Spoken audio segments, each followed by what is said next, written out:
So the YouTube user FactsWorld recently uploaded a video titled Archaeologists Find Biblical Site, Leaves Jesus Doubters Silent. And at the end of this video, my question to FactsWorld was, okay, so your response to people who doubt the existence of Jesus is that archaeologists found a place that's mentioned in the Bible? And yeah, that's what it comes down to. This person's so desperately grasping at straws to find some semblance of evidence that Jesus actually existed, that all we gotta do is find a place that's mentioned in the Bible, and that settles it! Jesus existed, guys! Ha ha! Checkmate, atheists! Ha ha ha ha! And this just got me to thinking about all the horrendously terrible arguments for Jesus' existence, and inspired me to make a video responding to those arguments. I'm sorry? I do not see evidence in archaeology or history for a historical Jesus. Yeah, well, I do. I mean, that's why I wrote the book. Well, I have a whole book on it. In this video titled, Did Jesus Exist?, uploaded by UNC College, Professor Ehrman spends roughly 20 minutes reading from his book titled, Did Jesus Exist? And in the reading, he takes up about half the video explaining his experiences with the perspectives of Jesus mythicists. That is, people who doubt the existence of Jesus. Afterward, he actually admits, there is no hard physical evidence for Jesus, 1800 years before photography was invented, including no archaeological evidence of any kind.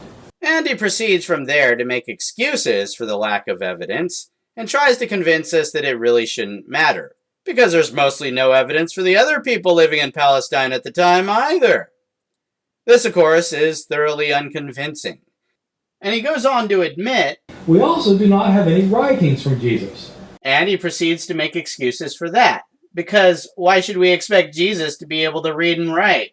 Again, this is thoroughly unconvincing. Long story short, he spends pretty much the rest of the video making excuses for a lack of certain types of evidence, and even goes on several red herrings about the lack of evidence for various other people, and whines about how a lack of evidence for someone doesn't mean they didn't exist, which of course doesn't present any evidence that they did exist.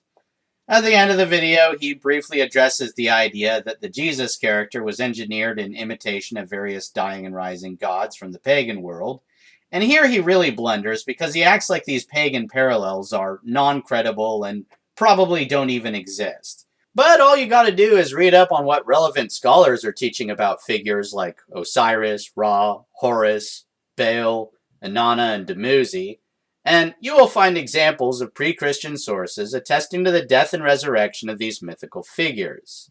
For example, in the Sumerian story, The Descent of Inanna, or Ishtar as she's called in later pre-Christian Shemitic sources, we find a deity who was impaled, dead for 3 days, and then resurrected, but only under the condition that her lover Dumuzi, or Tammuz in Shemitic sources, be sacrificed in her place.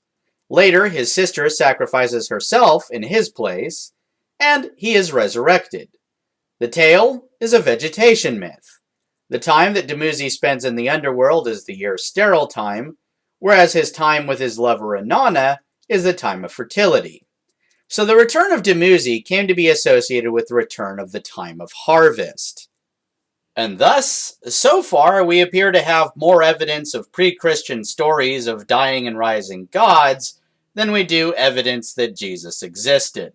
I mean, there is a lot of evidence. I mean, there is so much evidence that it is not, I mean, I know in the crowds you all run around with, it's commonly thought that Jesus did not exist. Let me tell you, once you get outside of your conclave, there's nobody who, I mean, this is not even an issue for scholars of antiquity. It is not an issue for scholars of, there is no scholar in any college or university in the Western world who teaches classics, ancient history, New Testament, early Christianity, any related field who doubts that Jesus existed. Now, that is not evidence. That is not evidence. Just because everybody thinks so doesn't make it evidence. Oh good, he's admitting that it's not evidence. I was about to accuse him of committing a fallacious appeal to popular opinion, as well as a fallacious appeal to scholarly authority, but since he's admitting that it's not evidence, I can only accuse him of going off on a fallacious red herring that doesn't present any evidence that Jesus existed. But if you want to know about the theory of evolution versus the theory of creationism, and every scholar in every reputable institution in the world believes in evolution, it may not be evidence, but if you've got a different opinion, you better have a pretty good piece of evidence yourself. Oh, okay, wow. Here he has apparently managed to simultaneously commit a red herring, a straw man argument, a false equivalence, and shifting the burden of proof. It's a red herring because he's going off on a tangent that doesn't explain the evidence for Jesus. It's a straw man argument because he's rebutting the idea that Jesus never existed, even though the person in the audience didn't say Jesus never existed. They said they don't see the evidence in archaeology or history for a historical Jesus. It's a false equivalence because he's erroneously equating the point with the denial of evolution, which is backed up by way more evidence than Jesus is. And it's shifting the burden of proof because in a situation where he should theoretically be explaining what the evidence is for Jesus, he's instead issuing a challenge to Jesus mythicists to explain the evidence against Jesus. Here's an idea, Bart. Since you're claiming that there's so much evidence for Jesus' existence, why not just say what it is?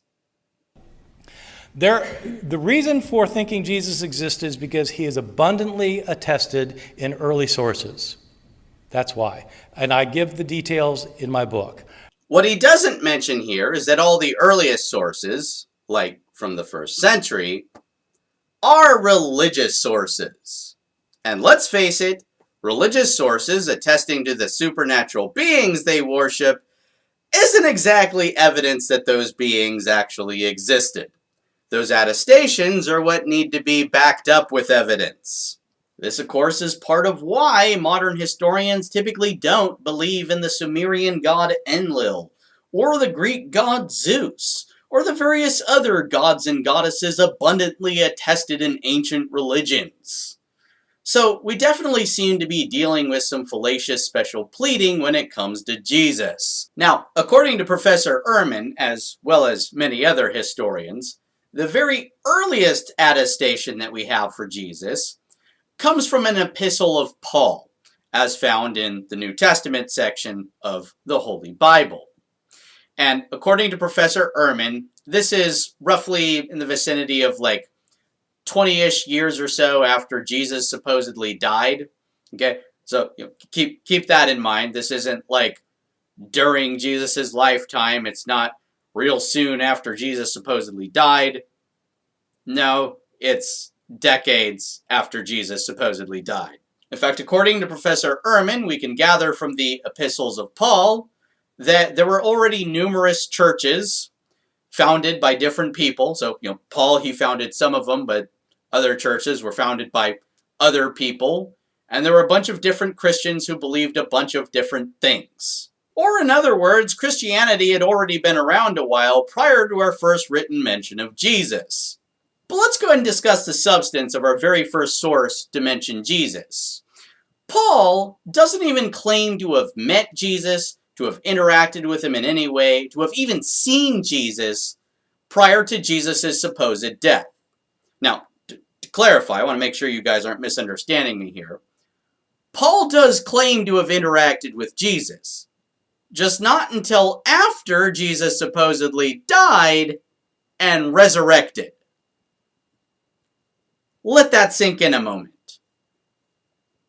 Paul, our very earliest source of attestation for Jesus, doesn't even claim to have interacted with Jesus until after Jesus supposedly died. Now look, I totally understand why Christians wouldn't take issue with this, since they believe in the resurrection. But for a secular historian like Bart Ehrman, who doesn't believe in the resurrection, doesn't it kind of seem like Paul just never met Jesus, had no interactions with him whatsoever? So how does his attestation really work as evidence that Jesus existed? Doesn't make any sense. Now, according to Bart Ehrman himself, the next source to mention Jesus doesn't come along until like 20 years after Paul's first mention of Jesus. Or in other words, like 40 years after Jesus supposedly died. And what we get from this source is a story that is written strictly in third-person form, so the narrator does not appear to be a character within the story. You know, there's no references to, oh, then I saw this, I did that, and then here's what we did next. You know, nothing like that. There's no evidence whatsoever that the person telling the story actually witnessed the events being told, or that they were in any way involved in the events. Now, as for who wrote the story, well, according to Bart Ehrman, we don't know. The author was anonymous. If you want to find the story in the Bible, depending on your edition, it'll be labeled something like Mark, or the Gospel of Mark, or the Gospel according to Mark, right? It's labeled differently depending on your edition.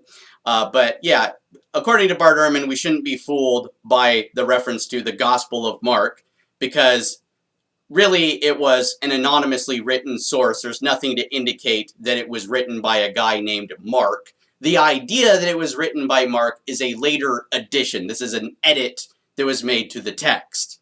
So yeah, we don't even know what kind of relationship the author had with Jesus, if any, right? We don't know that they had a relationship with Jesus. We don't know if they were like friend, family member, acquaintance. Did they, ever even meet Jesus? Did they ever even see Jesus? Is this someone that was born after Jesus supposedly died?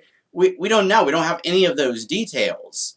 So I don't see how this is supposed to work as evidence that Jesus actually existed. This is just a story. Just like the stories told in the myths and folklore of other ancient religions. But anyway, according to Professor Ehrman, the next couple sources mentioning Jesus are like 10 to 15 years after Mark. So I guess now we're looking at a time like 50 to 55 years after Jesus supposedly died. And the two sources in question here are the author of the Gospel of Matthew and the author of the Gospel of Luke, who also authored the book of Acts. Now, this is a situation like what we had with the Gospel of Mark. Or in other words, the criticisms I had of using the book of Mark as though it's somehow evidence for Jesus, they all also apply to these other Gospels. So, as was the case with the Gospel of Mark, the Gospels of Matthew and Luke are also just stories told in the third-person format, where the authors are anonymous, and there is no known connection to Jesus, and there's really just no reason whatsoever to think that these sources are somehow providing evidence that Jesus actually existed.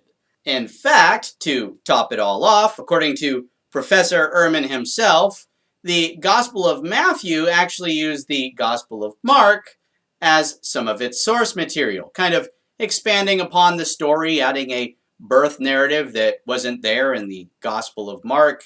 And of course, it's kind of a similar situation with the Gospel of Luke, using the Gospel of Mark, maybe even using the Gospel of Matthew, right?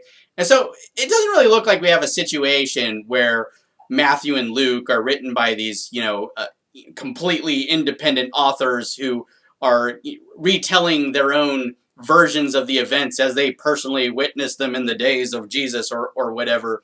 No, it's more like they're just kind of adapting an earlier story, retelling it a different way. And this is a pretty common type of phenomena in antiquity, pretty much across the map. We will pretty commonly see older stories adapted and retold slightly differently in newer versions of the story. But anyway, after Matthew and Luke, we don't get our next source until like a decade later.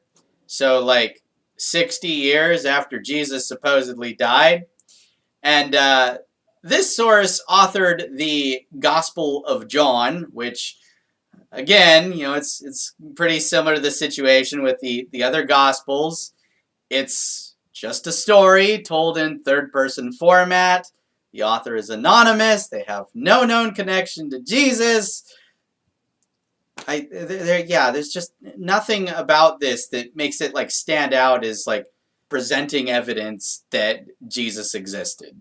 As for the rest of our first century sources, well, according to Bart Ehrman, they all happen at the end of the first century. So basically like 70 years after Jesus supposedly died. And interestingly, if I understand correctly what Bart Ehrman's perspectives are on these sources at the end of the first century, basically he views most of them to be forgeries where someone is pretending to be someone that they are not. So there's someone pretending to be James, the brother of Jesus, someone pretending to be Jude, the brother of Jesus, someone pretending to be the Apostle Peter, and then there's also a source with a situation kind of similar to what we saw with the Gospels, where the source is anonymous, but some editor decided, oh yeah, that's John, son of Zebedee, or something like that. If I understand correctly, that's how Bart Ehrman views the situation with these sources that we see at the end of the first century, which raises the question, like, why would you see any of these as like sources that should count as like evidence that Jesus existed? You know, it doesn't make any sense. It's, you're thinking they're all like forgeries and anonymously written sources that can't be connected to Jesus. It's just like, why? Like, why should we see any of these as evidence that Jesus existed? This doesn't make any sense. Early and independent sources indicate that certainly that Jesus existed. One author that we know about knew Jesus' brother. Allegedly. Claims like that need to be backed up with evidence. For all I know, James, the brother of Jesus, could be just as mythical as Enki, the brother of Enlil, or Seth, the brother of Osiris. And knew Jesus' closest disciple, Peter. Allegedly. I don't know that Peter existed, and if he did, I sure as hell don't know that he knew Jesus. He's an eyewitness to both Jesus' closest disciple and his brother. We know, not only from research in psychology, but simple empirical evidence in the history of science, that the lowest form of evidence that exists in this world is eyewitness testimony. So, I mean, I'm sorry, but again, I respect your disbelief, but if you want to go where the evidence goes, I think that atheists have done themselves a disservice by jumping on the bandwagon of mythicism, because, frankly, it makes you look foolish to the outside world. If that's what you're going to believe, you just look foolish. This, of course, is just an ad hominem fallacy that attacks Jesus mythicists on a personal level instead of explaining the actual evidence for Jesus. Gee, Bart, who looks foolish now? You are much better off going with historical evidence and arguing historically rather than coming up with the theory that Jesus didn't exist. Says the guy who can't seem to muster any historical evidence that Jesus actually existed. Okay, now that I've debated a secular historian, let's just debate a random Christian YouTuber. Why don't these scholars doubt the existence of Jesus like so many skeptics do? Because of evidence, like the records of 2nd century Roman historian Cornelius Tacitus, who's one of the best historians of antiquity. 2nd century. 2nd century! I don't care if you think Tacitus was one of the best historians of antiquity. The guy wasn't even born until like 26 years after Jesus supposedly died. Paul had probably already written his first epistle. There's probably already a bunch of churches all over the place, founded by different people. A bunch of different Christians all over the place, spreading their oral traditions. All before Tacitus had even put on his first diaper, or whatever equivalent they had in antiquity. In his last major work titled Annals, Tacitus records how Nero, concerned about rumors that he secretly burned Rome, shifted the blame to Christians. Therefore, to put down the rumor, Nero substituted as culprits and punished in the most unusual ways those hated for their shameful acts, whom the crowd called Christians. The founder of its name, Christ, had been executed in the reign of Tiberius by one of the procurators, Pontius Pilate. Gee, it's almost as if he read the Gospel of Luke. Or consider the evidence of first-century Jewish historian Flavius Josephus. He mentions Jesus twice in his Jewish Antiquities, once in Book 18 and once in Book 20, where he describes the killing of James, the leader of the Jerusalem church, whom Josephus calls the brother of Jesus, who is the Messiah. Okay, to be fair, when I first heard this one, I thought it was pretty good, right? I thought it was sufficient enough evidence for me at the time, right? I mean, we had the historian who was contemporary with the supposed brother of Jesus, right? We got the blood connection to Jesus. Right? It's pretty good. Just one problem. According to historian Richard Carrier, who lists off several other scholars who have also produced findings on this topic, the earliest references that we have from Josephus to Jesus and James, the brother of Jesus, are provided to us by a Christian church father by the name of Eusebius. And these scholars, when comparing the writing style of Eusebius versus that of Josephus, determined that these Josephus references to Jesus and James, the brother of Jesus, have Eusebius's stink all over them. And this really should come as no surprise, because Eusebius would say crap like this. I have repeated whatever may rebound to the glory, and suppressed all that could tend to the disgrace of our religion. It will sometimes be necessary to use falsehood for the benefit of those who need such a mode of treatment. We shall introduce into this history in general only those events which may be useful, first to ourselves, and afterwards to posterity. Yeah, Eusebius has kind of become sort of notoriously well known for destroying evidence and producing forgeries. So the problem with this Flavian quote on James, the brother of Jesus, that we actually get from Eusebius is that it's a fake. Then there's the evidence from the 2nd century Greek satirist Lucian of Samosata. Though he doesn't specifically name Jesus, he clearly refers to Jesus with contempt as a crucified sophist whom the Christians worshipped as a god. So?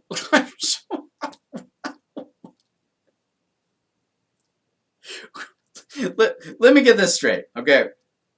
You're thinking that because this 2nd century satirist, born like 95 years after Jesus supposedly died, all the books of the New Testament have been written, there's Christians all over the place, talking about the God they worship, but because Lucian of Samosata starts talking about the same God that the Christians have been talking about, well, that's evidence that Jesus existed. How? What? Do you even hear yourself? Man, if you'd seen the outtakes for this clip, screw it, I'll just show them.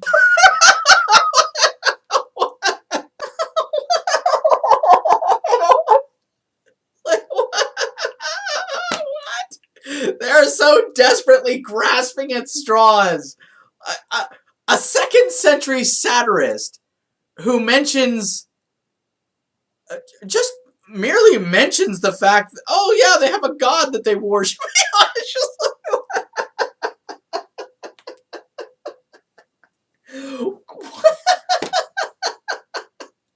Dude, Christians existed. People knew about that. And they knew that the Christians had a deity they worshipped. It's not evidence that the deity exists. How do you need to have this explained to you? What? What? What kind of bonkers?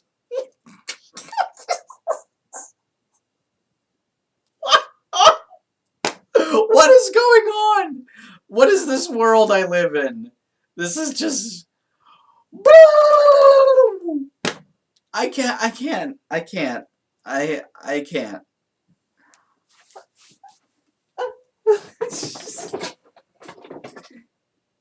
Alright, let me get this straight. A 2nd century satirist mentions the fact that this religious group of people, the Christians, have a god that they worship, and that's somehow evidence that their god exists. Dude, you gotta be kidding me, right? Come on. I think I'm doing it. I think I'm actually successfully, finally, getting a shot where I'm not just laughing in this guy's face. I can do it!